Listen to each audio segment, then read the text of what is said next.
오늘 말씀은 하나님을 믿는다는 것이 무엇인가? 아주 너무나 기초적이고 근본적인 질문인데 많은 사람이 하나님을 믿고 있지만 그냥 막연하게 주여 주여 하고 믿습니다. 이런 형식의 신앙을 하고 있습니다.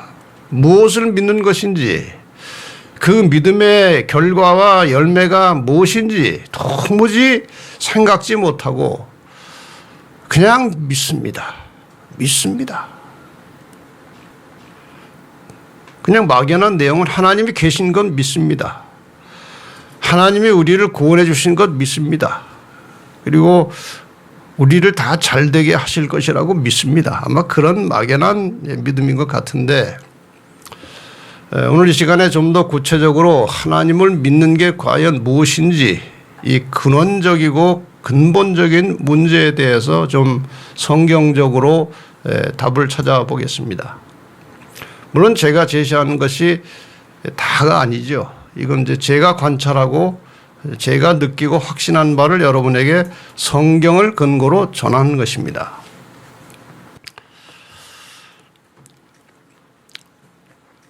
고린도서 4장 18절에 보면 우리의 돌아보는 것은 보이는 것이 아니요 보이지 않는 것이니 보이는 것은 잠깐이요 보이지 않는 것은 영원함이니라 이런 말씀이 있습니다. 이 말씀을 우리가 깊이 생각하면 아주 심오한 말씀이에요. 우리 사람의 육안에 보이지 않는 세계는 얼마든지 존재합니다. 이 손에 세균이 있지만 보이지 않습니다. 또 많은 미생물의 세계가 있지만 사람 눈에 보이지 않지만 존재하는 거예요. 그래서 사람의 한계 때문에 시각과 청각의 한계 때문에 느끼지 못할 뿐이지 그런 세계는 얼마든지 존재하고 있습니다.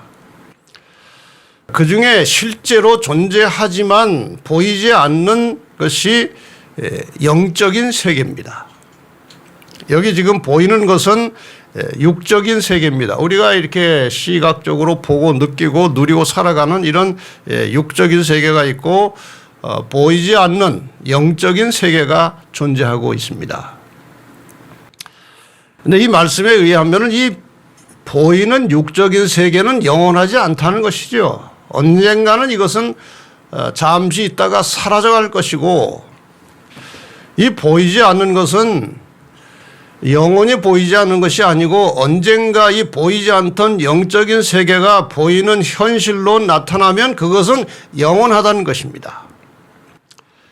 여기에 대해서 우리 개인적인 양심을 가지고 믿음을 가지고 반응을 해야 됩니다. 과연 이 눈에 보이는 현실적인 이 짤막한 인간 세계를 그리고 즐기고 누리다가 영원히 그냥 가버릴 것이냐?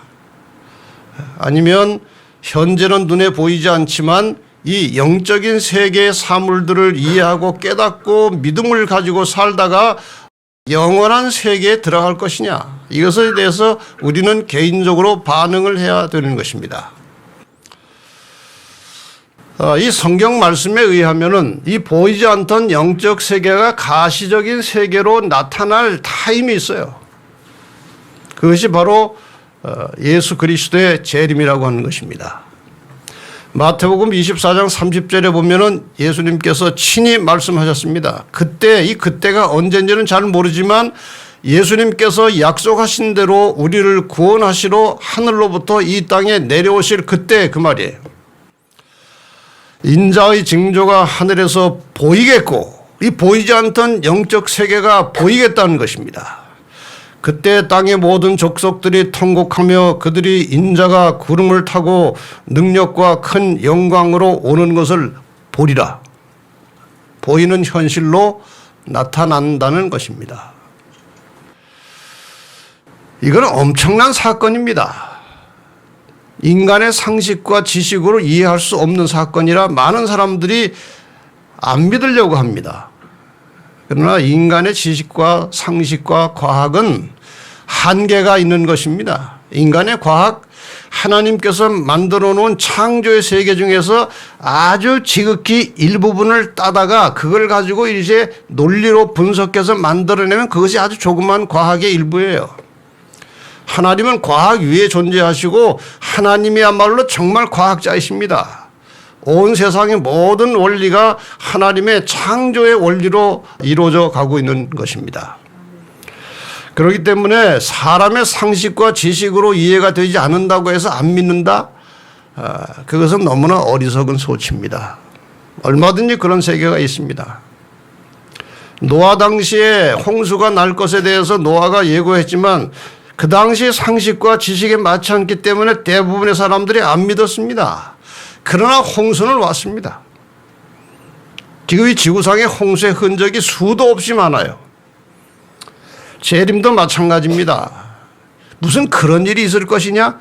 아니에요. 하나님의 세계에서 예언되고 기록된 것은 되는 겁니다. 그게 하나님의 섭리예요. 하나님의 뜻입니다. 자, 이렇게 해서 이제 예수께서 이 눈에 보이지 않던 영적 세계에 계시던 이분이 보이는 현실 세계로 일단 나타나면 이 순간에 모든 인간들의 영원한 운명이 결정되는 것입니다. 영원히 죽을 자가 있는 것이고 영원히 살 자가 있는 것입니다. 그것을 영생이라고 합니다. 근데 이 영생에 대해서 요한복음 17장 3절에 이렇게 기록하고 있습니다. 영생은 곧 유일하신 참 하나님과 그의 보내신 자, 그 참 하나님이 보내신 자 예수 그리스도를 아는 것이니라. 그러니까 예수를 알지도 못하고 영생 받았다, 구원 받았다고 하는 것은 뭔가 모순입니다. 이 말씀에 보면은 영생은 하나님을 제대로 알고 그가 보내신 예수 그리스도를 알 때에 영생이 성립되는 거예요. 자, 그러면은 사람이 이 보이지 않는 세계, 영적인 세계에 존재하고 계시는 하나님을 어떻게 알 수 있느냐 하는 거예요. 어떻게 알게 되었느냐? 하나님은 자신을 계시하심으로 사람이 하나님을 알게 되었습니다. 설명을 이렇게 우리가 할 수 있겠죠. 이 계시라고 하는 것은 사람의 지혜로 알지 못하는 신비로운 일을 신이 직접 가르쳐서 알게 해주는 것을 계시라고 합니다. 이게 계시예요. 그러니까 이 하나님은 사람들이 연구해서 발견한 존재가 아닙니다. 사람들이 상상해서 꾸며낸 가상적인 존재가 아닙니다. 하나님이 자신을 사람들에게 계시하심으로 사람들이 하나님의 존재를 깨닫게 된 겁니다. 하나님께서 이 무지한 사람들에게 하나님을 알고 믿도록 하기 위해서 자기 자신을 계시하셨어요. 사람들에게 하나님 자신을 나타내 보여주신 것입니다. 이렇게 해서 사람들이 하나님이 계시구나 하는 사실을 알게 된 거예요. 성경에 그런 구절이 많이 나오지만 대표적인 몇 구절만 보겠습니다. 창세기 12장 7절에 보면은 여호와께서 아브라함에게 나타나 가라사대, 이게 계시예요. 아브라함에게 어떤 모습으로 나타나는지는 모르지만 아브라함이 하나님이 존재하고 계시다는 사실을 알도록 자기 자신을 계시하셨어요. 그리고 말씀을 하셨습니다. 그래서 아브라함이 그 전에 말로는 조상들로부터 하나님이 계신다는 말은 들었지만 이렇게 실감나게 하나님이 계시다는 사실은 언제 깨달았느냐? 하나님이 나타나심으로 깨닫게 된 겁니다. 하나님은 모세에게도 나타나셨습니다. 모세가 이제 애굽에서 한 40살에 이렇게 혈기왕성할 때 사람을 죽인 일도 있었고 이런저런 사건 때문에 이제 도망을 가서 미디안 광야에서 한 40년 살았으니까 거의 나이 80이 돼가지고 양치기 하고 있었습니다. 애굽의 아주 유력한 왕이 될 뻔했던 모세가 그 실수해가지고 왕궁을 뛰쳐나와서 도망가 가지고 양치기 하고 있었어요. 그때에 떨기나무 가운데로부터 나오는 불꽃 안에서 여호와의 사자가 그에게 나타나셨습니다. 자기를 계시하셨습니다. 하나님께서. 그래서 모세도 이제 드디어 하나님이 계시는구나 는 사실을 아주 실감나게 깨닫게 된 것입니다. 이렇게 하나님은 개인에게만 나타난 것이 아니고 이스라엘 민족들에게 공개적으로 자신을 또 계시하셨습니다. 시내산에서 그런 일이 벌어졌습니다. 여호와의 영광이 시내산 위에 머무르고 구름이 6일 동안 산을 가리더니 제7일에 여호와께서 구름 가운데 모세를 부르시니라. 산 위의 여호와의 영광이 이스라엘 자손의 눈에 맹렬한 불같이 보였고, 이스라엘이 민족적으로 공개적으로 시내산에 머물러 계신 하나님의 영광을 본 것입니다. 그래서 지금 이스라엘 백성들의 역사만 가지고도 정말 정직한 양심으로 역사를 관찰하면 하나님이 안 계시다는 말을 할 수가 없습니다. 이스라엘 민족이 비록 민족적으로 메시아를 영접하고 하는 일을 실패했지만 이 이스라엘 민족이라고 하는 그 민족 자체가 하나님이 계시다는 사실을 증거하고 있는 것입니다. 그들은 다 경험을 했습니다. 심지어는 하늘의 하나님이신 예수께서 인간의 형체를 가지고 이 땅에 오셨을 때에도 그들이 무시하고 멸시했지만 예수를 본 것이고 예수를 본 자는 곧 하나님을 본 것이었습니다. 이렇게 해서 이들이 하나님을 목격하고 경험한 민족들이 존재하고 있기 때문에 하나님이 어디 계시냐 그런 말을 하면은 그거는 상식에 맞지 않는 것입니다. 경험을 했어요, 이 사람들이. 여기 집단적으로 이제 경험한 것입니다. 이렇게 해서 이제 이스라엘 민족들이 경험을 하고 더 나가서 이제 모세가 이제 하나님과 아주 깊은 교제와 교통을 하면서 하나님께서 세상을 창조하셨다는 구체적인 사실을 모세가 계시를 받은 것입니다. 그래서 모세가 드디어 창세기로부터 시작해서 모세오경, 창세기, 출애굽기, 레위기, 민수기, 신명기를 쓰면서 하나님이 어떤 분이시고 인간을 어떻게 구원하시려고 하는지, 또 인간의 죄를 어떻게 해결하고 죄 용서를 받고 또 살다가 하나님을 직접 만나게 될 것인지, 이 모든 아주 세밀하고 세세한 교훈들이 모세오경 속에 다 나타났습니다. 다 기록했습니다. 그 창세기를 열자마자 등장한 것이 태초에 하나님이 천지를 창조하시니라. 구구한 설명이 필요치 않아요. 이것을 오늘날 아무 지식도 상식도 없는 상태에서 제가 이런 말을 쓰면요, 설명을 한참을 해도 사람들이 안 믿습니다. 할 권위도 없고. 그런데 모세는 창조주 하나님을 직접 경험한 존재입니다.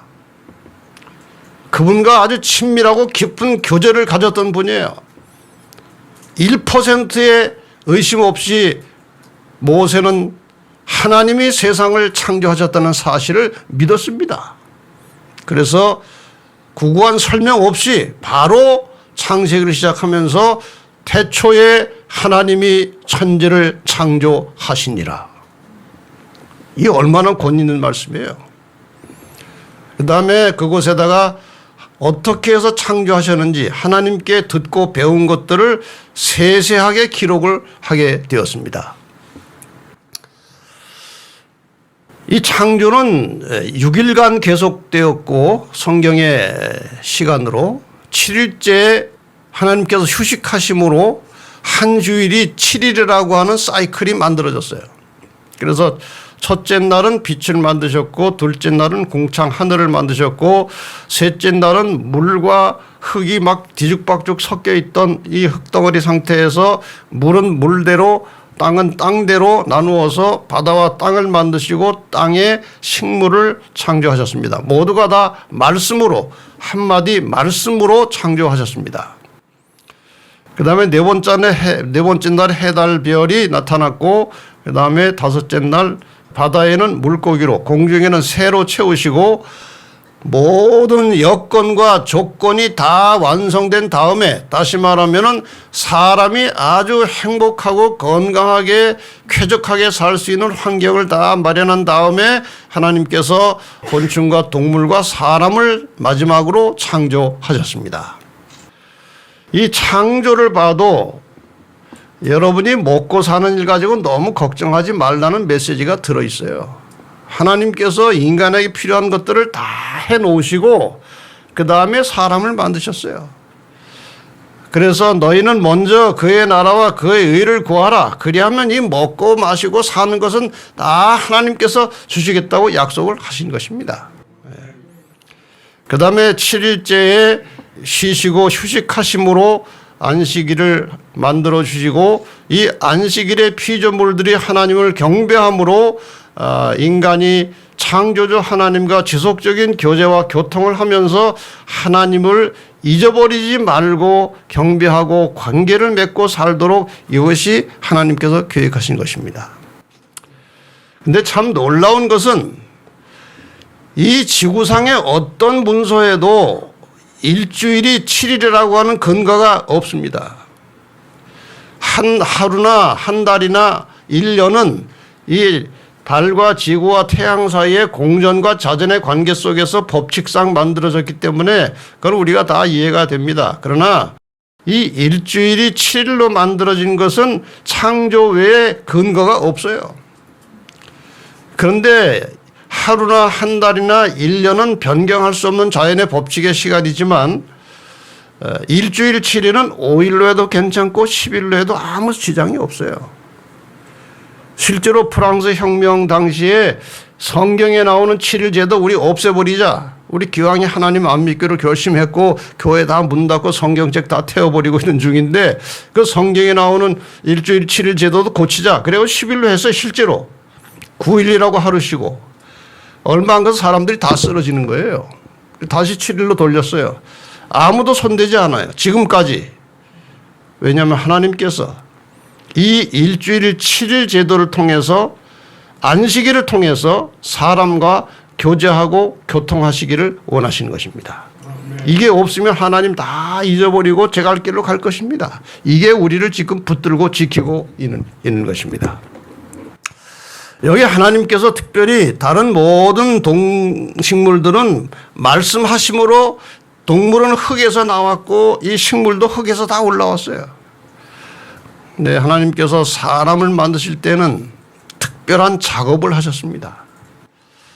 여호와 하나님이 흙으로 사람을 지으시고 생기를 그 코에 불어넣으시니 사람이 생명이 된지라 산 사람이 된 것입니다.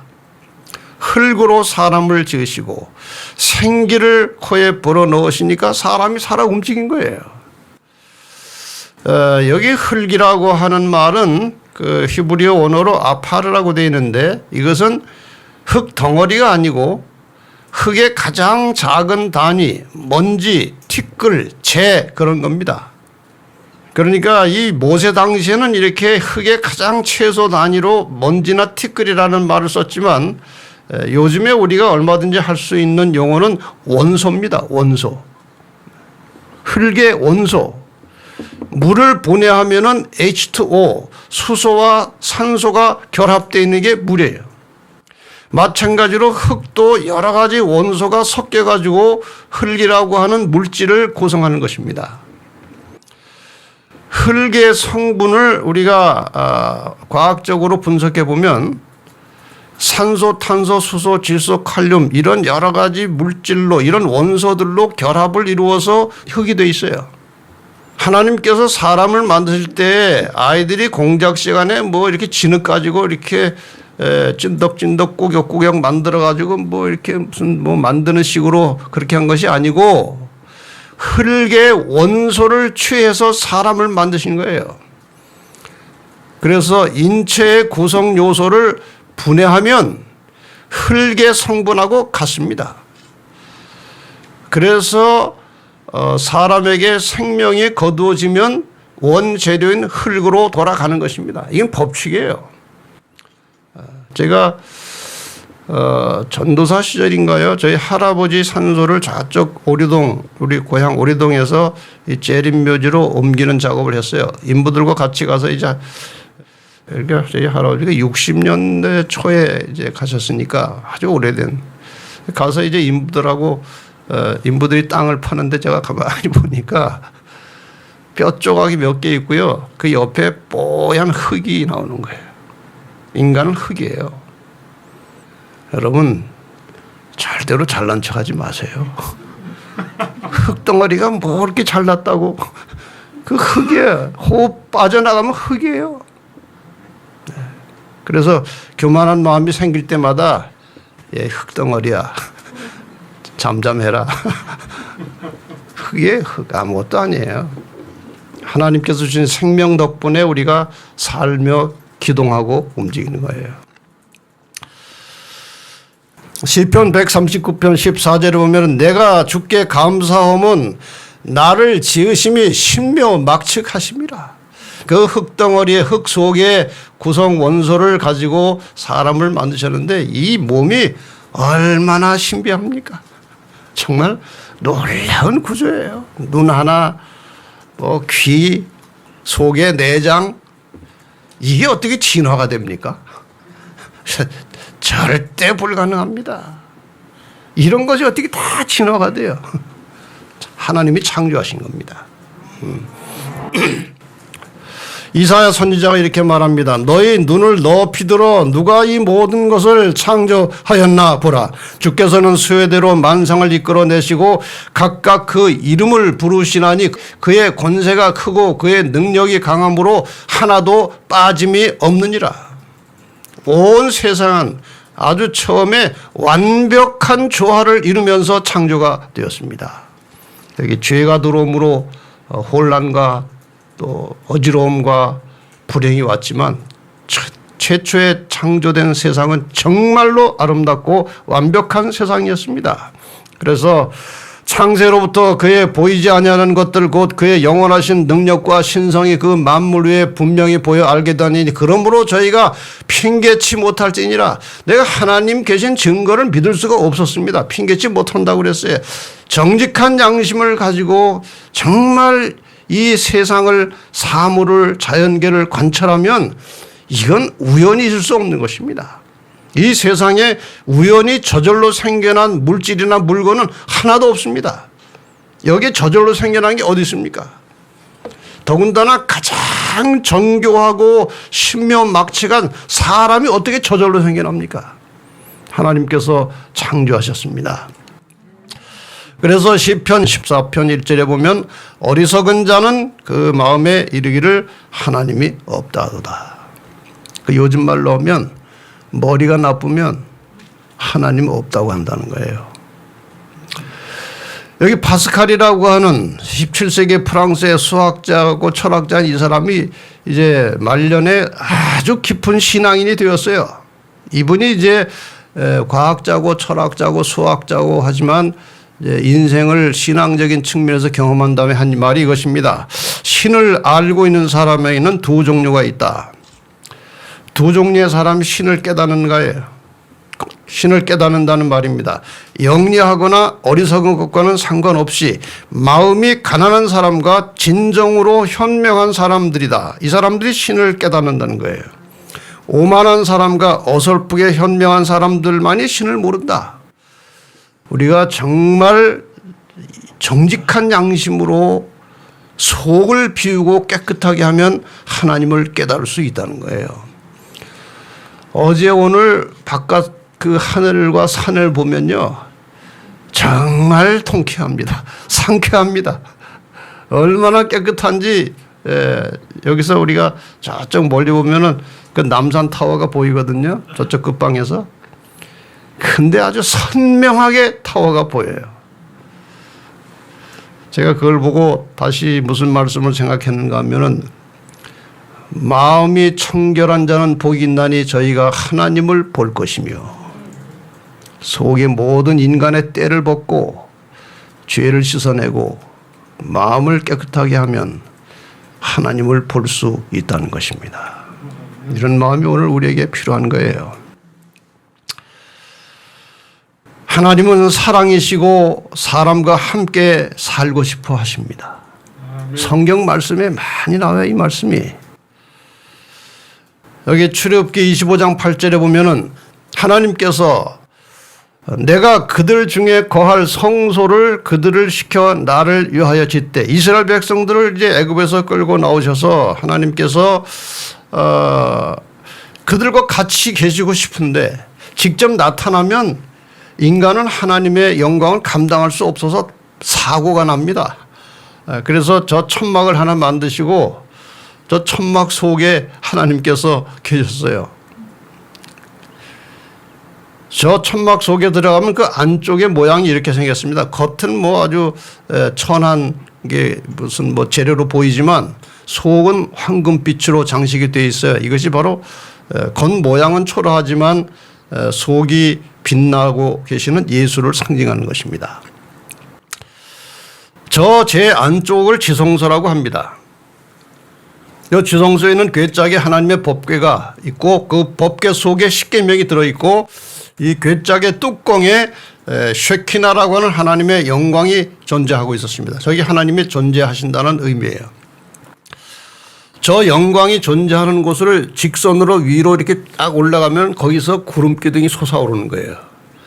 그래서 모든 이스라엘 백성들이 저 성소에서 올라오는 구름 기둥을 보면서 하나님이 우리 중에 계시구나 하는 것을 느끼는 거예요.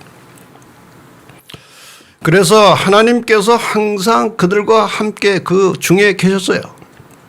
쉐키나 구름기둥, 불기둥으로 존재하고 계셨습니다. 그 모습으로, 그 상징으로. 그 다음에 이스라엘 백성들은 그렇게 그들 중에 계시는 하나님과 지속적인 관계를 유지하고 살았는데 그 하나님과 관계를 유지하는 방법으로 매일 만나를 내려주시면 아침마다 만나 거두러 가서 하나님이 계시구나 또 깨닫는 거예요. 만나는 하나님이 내려준 기적의 양식이었어요. 하나님이 계시구나. 그날 오후 되면 해가 나면은 만나가 다 녹아서 없어져 버렸어요. 근데 그 다음날 가면 또 나와 있어요. 누가 계신 거예요? 하나님이 계시구나. 그런데 7째 날에는 만나가 안 내려오는 겁니다. 금요일 날 2배로 걷어다 놓고 대기하고 있다가 토요일 날 안식일에 안 나오면 그날에 이제 만나를 먹는 거예요. 안식일이구나. 그래서 만나와 안식일을 통해서 이스라엘 백성들은 하나님과 교제를 했습니다. 근데 하나님이 내가 직접 가야 되겠다. 사람들 옆으로 가야 되겠다. 그래가지고 예수 그리스도께서 이 땅에 2000여 년 전에 아기로 태어나셨어요. 이건 신비 중에 신비지요. 하나님이 이 세상에 인간의 모양으로 오신 것입니다. 정말 신비한 일이에요. 이것을 우리가 성육신이라고 하는 거죠. 그는 근본, 예수님은 근본 하나님과 본체시나 하나님과 동등됨을 취할 것으로 여기지 아니하시고 하나님 자리에 있었던 분이 그 포기하시고 자기를 비워 종의 형체를 가져 사람들과 같이 되고 사람의 모양으로 나타나셨음에 자기를 낮추시고 죽기까지 복종하셨으니 곧 십자가에 죽으심이라. 자, 여러분, 이 사건을 통해서 인간들에게는 엄청난 일이 벌어졌습니다. 우리가 아직 죄인 되었을 때 그리스도께서 우리를 위하여 죽으심으로 하나님께서 우리에 대한 자기의 사랑을 확증하셨느니라. 제가 지금 성경의 여러 사실들을 쭉 열간 다음에 마지막 짧은 시간에 다 요약해서 이제 정리를 해서 말씀을 드리고 마치려고 합니다. 하나님께서 우리에 대한 자기의 사랑을 확증하셨느니라.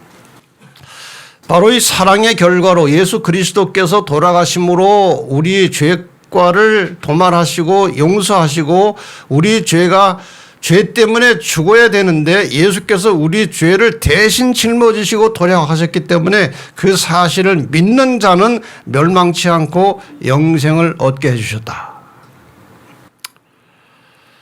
그런데 이렇게 해서 영생을 얻은 자들에게 예수님께서 뭐라고 말씀하신가 하면 이제 너희가 나를 믿고 구원을 받았으면 아무든지 나를 따라오려거든 자기를 부인하고 날마다 제 십자가를 지고 나를 쫓아라.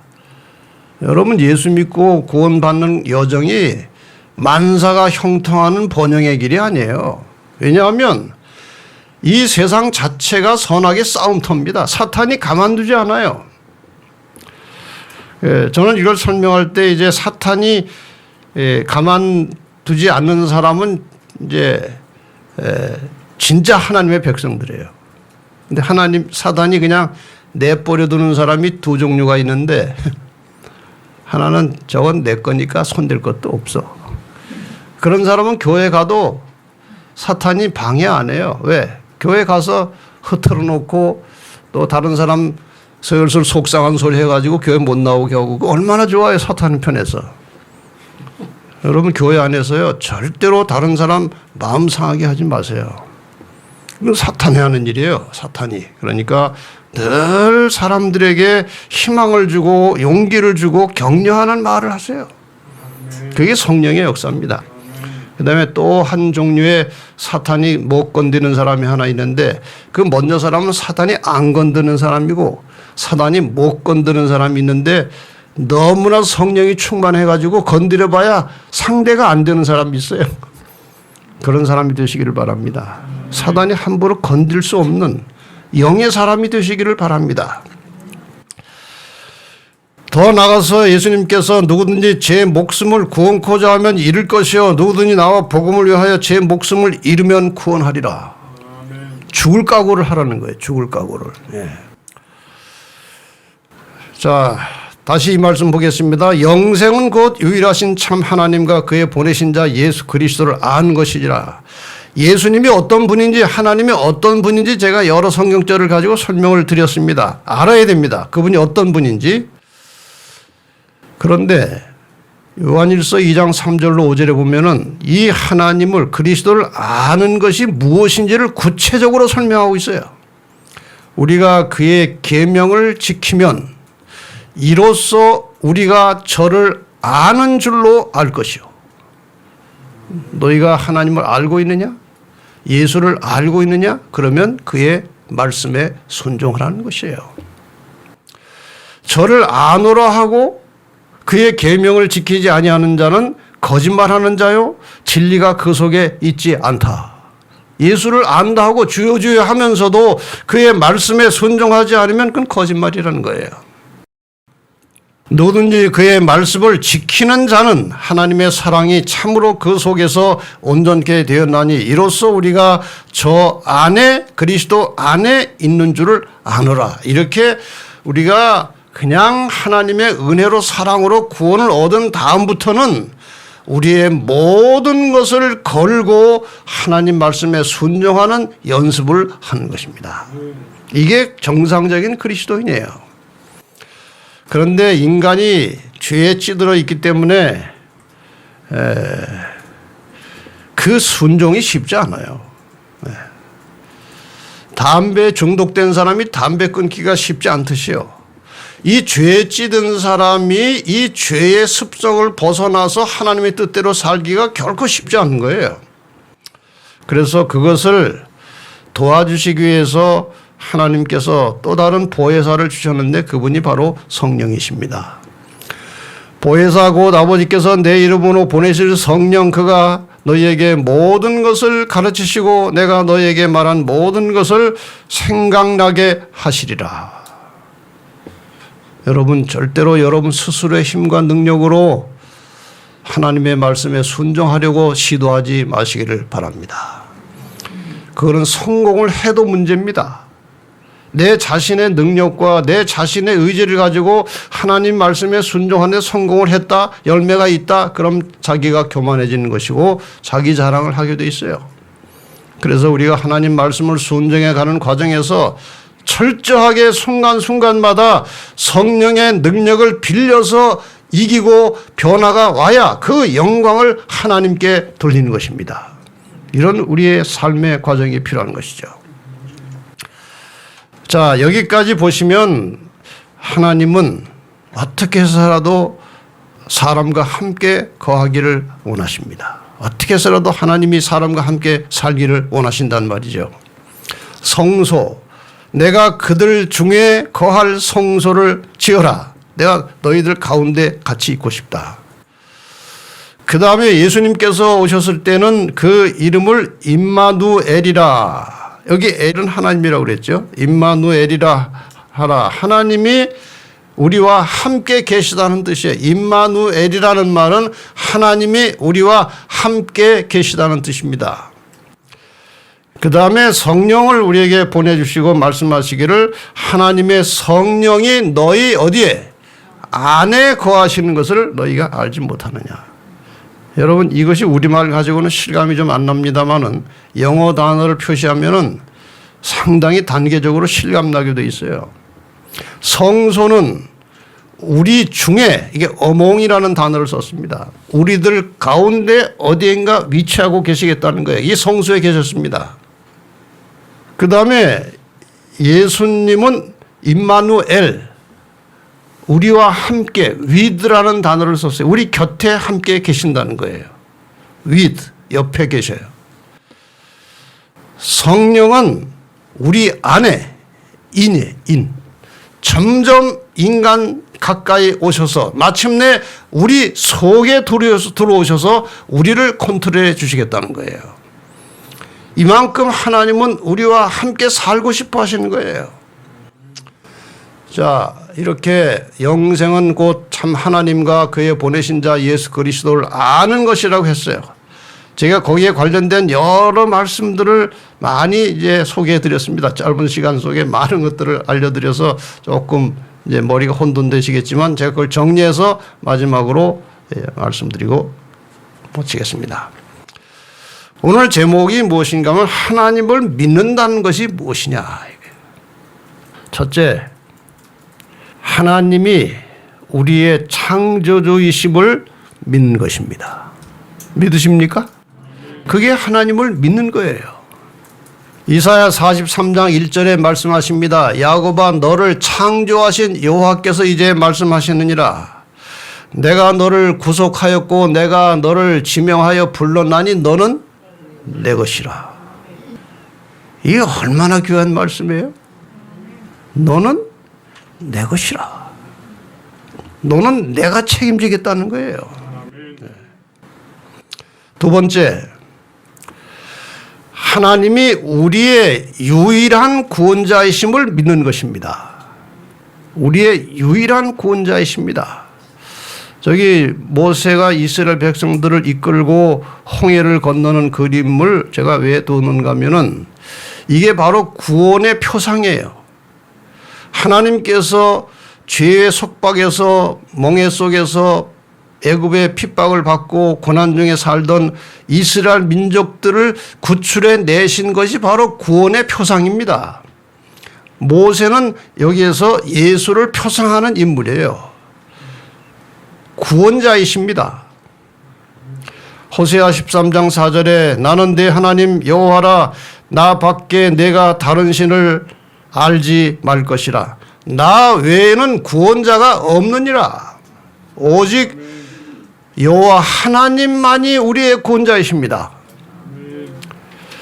사도행전 4장 12절에도 말씀하셨습니다. 다른 이로서는 구원을 얻을 수 없나니 천하 인간의 구원을 얻을 만한 다른 이름을 우리에게 주신 일이 없음이니라. 요즘 기독교 세계에서 이 엄연한 진리와 현실이 망가지고 있습니다. 이게 속이 종교다원화라는 거예요. 지금 세계 종교 지도자들이 다 모여가지고 종교를 하나로 통합하자. 그러니까 너희가 믿는 신도 구원자고 우리가 믿는 신도 구원자니까 다 구원의 방법은 다르고 우리를 구원해 주는 신은 다르지만 우리가 다 종교로서 하나가 되자는 거예요. 이건 하나님께 대한, 우리의 유일한 구원자이신 하나님께 대한 매우 심각한 도전입니다. 이것이 세상에 퍼져나가면은 하나님의 구원의 손길이 거두어지는 것입니다. 그래서 이런 여러 현상을 볼 때 하나님께서 마침내 우리를 구원하러 오실 때가 심히 가까워졌다는 사실을 우리는 느낄 수 있습니다. 세 번째로 하나님이 우리를 죽도록 사랑하신다는 것을 믿는 것입니다. 실제로 그러셨습니다. 돌아가셨습니다. 우리를 구원하시기 위해서 돌아가셨어요. 피 흘려 돌아가셨어요. 그 정도로 우리를 사랑하시는 분입니다. 갈라디아 2장 20절에 내가 그리스도와 함께 십자가에 못 박혔나니 이제 내가 육체 가운데 사는 것은 나를 사랑하사 나를 위하여 자기 몸을 버리신 하나님의 아들을 믿는 믿음 안에서 사는 것이라. 하나님이 우리를 사랑하시되 죽도록 사랑하십니다. 이것이 사랑의 본질입니다. 사랑은 생명을 초월하는 거예요. 네 번째, 하나님은 우리가 그분을 경배하기를 원하신다는 것을 믿는 것입니다. 우리가 지금 와서 하나님을 경배하고 있는 것입니다. 하나님을 경배하고 찬양하고 있는 겁니다. 왜? 하나님이 경배하라고 말씀하셨어요. 특별히 계시록 14장 7절에 보면은 하늘과 땅과 바다와 물들의 근원을 만드신 이를 경배하라고 그랬어요. 이게 굉장히 중요한 말입니다. 왜 바로 하나님을 경배하라고 하지 않고 이렇게 복잡한 수식어를 달아놨습니까? 하늘과 땅과 바다와 물들의 근원을 만드신 이를 경배하라. 이건 아주 중요한 메시지가 들어있는 것입니다. 출애굽기 20장 8절과 11절에 보면은 안식일을 기억하여 거룩히 지키라. 이는 엿새 동안에 나 여호와가 하늘과 땅과 바다와 그 가운데 모든 것을 만들고 제7일에 쉬었습니다. 엄숙한 말씀이에요. 나를 너희가 경배하되 아무 날이나 되는 대로 와서 하지 말고 내가 너희를 창조한 것을 기념해서 창조주 하나님께 피조물의 입장에서 하나님을 경배하라는 메시지가 들어있습니다. 그래서 계시록 14장 7절이 바로 이 네 번째 계명을 지칭해서 설명한 것입니다. 하늘과 땅과 바다와 물들의 근원을 만드신 이를 경배하라는 것입니다. 다섯 번째, 하나님이 우리와 함께 살고 싶어 하신다는 것을 믿는 것입니다. 믿으십니까? 얼마나 살고 싶어 하시면은 지금 여러 가지 상징을 통해서 우리 속에까지 들어오셨어요. 우리가 같이 살고 싶으신 거예요. 계시록 21장 3절. 내가 들으니 보좌에서 큰 음성이 나서 가로되 보라 하나님의 장막이 사람들과 함께 있음에 하나님이 저희와 함께 거하실 것이다. 이건 미래의 일이지만 하나님의 소원이 마지막에 이루어지는 거예요. 우리를 그토록 사랑하시고 우리와 함께 살기를 원하시는 하나님께서 마침내 오셔서 우리를 데리고 가셔서 우리와 함께 사실 것입니다. 그런데 데리러 오신 거예요. 친절하게. 그냥 뭐 이렇게 몰래 휴고로 끌고 올라가는 게 아니고 데리러 오신다고 그랬어요. 하나님이 우리를 다시 데리러 오신다는 것을 믿는 것이다. 이 재림이에요. 믿으십니까? 예수님께서 다시 오실 걸 믿으십니까? 네. 안 믿어도 오셔요. 네. 왜? 하나님의 말씀은 사람의 믿음의 상태에 상관없이 이루어지는 것입니다. 믿는 자는 복이 있는 것이에요. 요한복음 14장 3절에 예수님께서 가서 너희를 위하여 처소를 예비하면 내가 다시 와서 너희를 내게로 영접하여 나 있는 곳에 너희도 있게 하리라.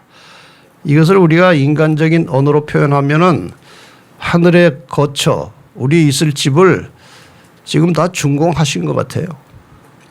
그래가지고 곧 오시려고 그러는 것 같습니다. 세상의 여러 징조들이 주님께서 오시지 않으면 안 될 상황이 되고 있습니다. 특히 코로나 현상은요, 빨리 주님이 오셔야 될 상황으로 지구를 몰고 가고 있다는 것입니다. 제가 다음에 언제 시간이 되면 하나님의 눈과 사람의 눈이라는 제목으로 지금 설교를 하나 만들고 있는데, 사람의 눈을 가지고 다 세상을 감시해 가지고요 꼼짝 못하게 하는 세상이 오고 있다는 거예요. 이게 코로나와 관련이 있는 거예요. 그래서 이것은 정말 우리가 예언을 비추어서 경계해야 될 문제고, 이런 모든 현상은 하늘에서 우리 같이 살 준비가 다 끝났고 너희를 데리고 가겠다고 하는 사인이 있지도 몰라요. 진지하게 생각해 보시기 바랍니다. 마지막으로 하나님은 우리가 그분을 사랑하기를 원하신다는 것을 믿는 것입니다. 여기에 왜 십계명의 사진을 뒀는지 말씀드리겠습니다. 마태복음 22장 37절에 예수께서 가라사대 내 마음을 다하고 목숨을 다하고 뜻을 다하여 주 너희 하나님을 사랑하라. 사랑하십니까? 근데 저기 제가 큰 글씨로 써놓은 게 상당히 중요한 거예요. 무엇을 다하고? 목숨을 다하고. 목숨 걸고 사랑하십니까? 이렇게 사랑하다가 위태로우면 도망갑니까? 포기합니까? 타협합니까? 목숨을 다하여 사랑하라는 말씀을 잘 새겨 보십시다. 너희가 나를 사랑하면 나의 계명을 지키라고 말씀하십니다.